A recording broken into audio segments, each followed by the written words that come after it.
Sénat vote le projet de loi autorisant la ratification de la convention de crédit conclue entre la République démocratique du Congo et l'Agence française de développement au titre de financement du projet d'appui à la transformation numérique de la République démocratique du Congo. 4. Pour le projet de loi portant ratification du projet de résilience contre les inondations. 77 membres ont pris part au vote. 77 membres ont voté oui. Aucun n'a voté non.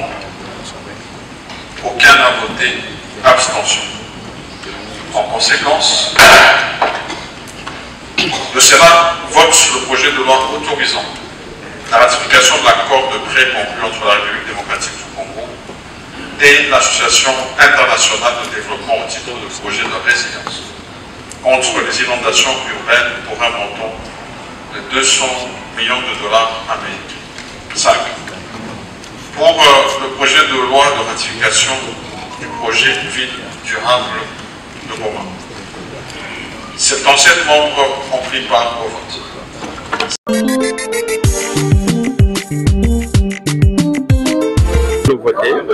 Retrouver dans cette... Il faut dire que notre pays, c'est depuis des années qu'il n'a pas une loi sur l'aménagement du territoire, ce qui fait que nous vivons des catastrophes naturelles, mais parfois des constructions anarchiques, on construit n'importe où, n'importe comment.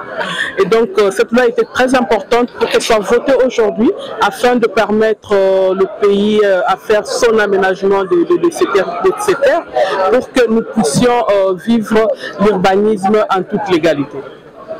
Est-ce que cette fois-ci, la loi sera respectée? Parce que souvent, la loi est là, mais le suivi n'est toujours pas. Vous avez raison, tout à fait.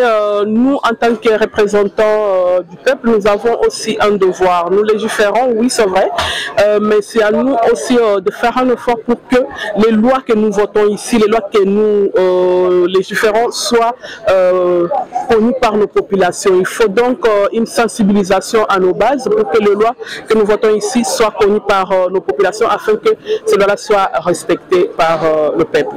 Et c'est grand, vous pensez qu'il faudrait commencer par quelle ville? Premièrement, d'abord, nous devons commencer par Kinshasa. Vous savez, Kinshasa aujourd'hui est carrément constipé, je veux dire. C'est congestionné, on se croirait dans une bouteille capsulée. Et donc, il faut aménager la ville de Kinshasa pour que nous puissions créer d'autres villes en dehors de la Gombe. Et donc, pour nous permettre d'éviter les embouteillages, de construction sur des rails et n'importe où, au long de rivières, ce qui nous amène des inondations et des catastrophes naturelles. Merci beaucoup. Merci à vous.